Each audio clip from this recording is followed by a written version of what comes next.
বিসমিল্লাহির রহমানির রহিম। আসসালামু আলাইকুম। ঢাকা বিশ্ববিদ্যালয় পড়ার সৌভাগ্য হয়নি, যোগ্যতা হয়নি ঢাকা বিশ্ববিদ্যালয়ের ভর্তি পরীক্ষায় অংশগ্রহণ করারও। কিন্তু কর্মক্ষেত্রের কারণে প্রতিদিনই ঢাকা বিশ্ববিদ্যালয়ের ভিতর দিয়ে যেতে হয়, আসতে হয়। ঢাকা বিশ্ববিদ্যালয়কে আমি একটু অন্যরকমভাবে শ্রদ্ধা করতাম, শ্রদ্ধা করি। এই ক্যাম্পাসে যে সকল ছাত্রছাত্রী ঘোরাঘুরি করে তাদের দেখে আমার হিংসা হতো, সত্যি। কারণ আমি এই ইউনিভার্সিটি পড়ার যোগ্যতা অর্জন করি নাই। আমার মনে হতো আমি যদি এই ইউনিভার্সিটিতে পড়ার যোগ্যতা অর্জন করতাম, আমার জীবন মনে হয় সার্থক হতো। ঢাকা ইউনিভার্সিটি বাংলাদেশ সহ অন্যান্য অনেক দেশের তুলনায় একটি ভালো মানের ইউনিভার্সিটি। এখানে অনেক বিদেশি ছাত্রছাত্রীও পড়াশোনা করতে আসে। আমি বাংলাদেশ এই ঢাকা ইউনিভার্সিটি রাজনৈতিক সূতিকাগার বলা হয়। বিভিন্ন আন্দোলন সংগ্রামে এবং বাংলাদেশের বিভিন্ন লড়াই সংগ্রামে ঢাকা ইউনিভার্সিটি একটি অগ্রণী ভূমিকা পালন করছে। 47, 52, 69, 70, 71 গণঅভ্যুত্থান, 90 এবং 11 সময়ও কিন্তু সরকার পতন হয়েছিল ঢাকা ইউনিভার্সিটির খেলার মাঠের একটি মারামারিকে কেন্দ্র করে।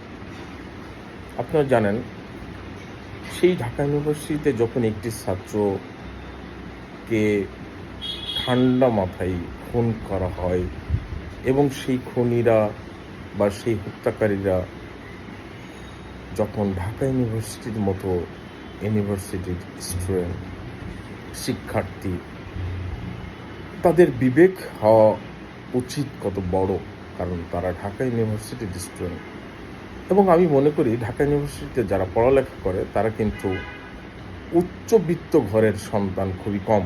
এখানে নিম্নবিত্ত এবং কঠিন পরিশ্রম করে কঠিন মেধা যোগ্যতা দিয়ে এই ঢাকা ইউনিভার্সিটিতে পড়ালেখা করে এবং তাদের বাবা মা মনে করে যে আমার সন্তান বাংলাদেশের একটি শ্রেষ্ঠ সন্তান, এবং তার বাবা মা মনে করে যে আমার সন্তান এই বাংলাদেশের গৌরব অর্জন করবে একটা সময় ইউনিভার্সিটিতে লেখাপড়া করার কারণে।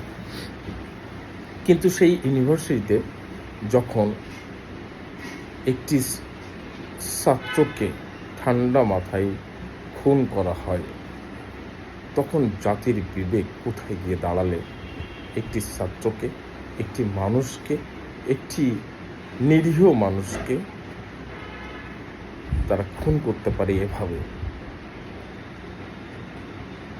তাকে খাওয়ানো হচ্ছে।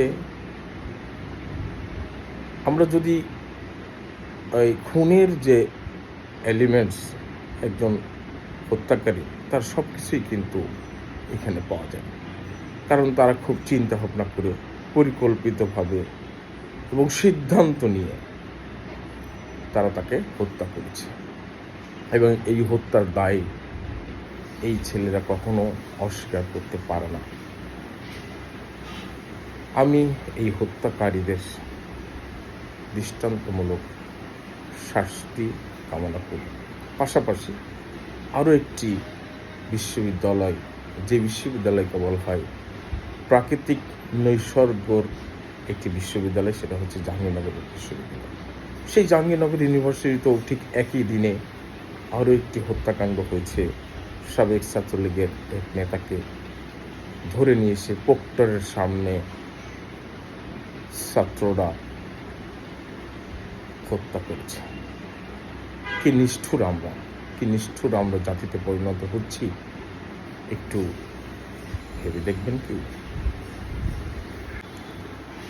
এর আগেও যে এরকম কোনো ঘটনা ঘটনাই তা কিন্তু নয়। ঢাকা ইউনিভার্সিটিতে বা জাহাঙ্গীরনগর ইউনিভার্সিটিতে এরকম ঘটনা এর আগেও ঘটেছে, কিন্তু ঢাকা ইউনিভার্সিটির মতো জায়গায় যখন এরকম কোনো ঘটনা ঘটে তখন কিন্তু আমরা আতঙ্কিত হয়ে যাই। কোথায় যাচ্ছি আমরা? আমরা কি একটু ভাবছি যে একটা জাতি হিসেবে আমরা ধ্বংসের দিকে যাচ্ছি কিনা? আমরা কি কারোর ইন্ধনে পড়ছি কিনা?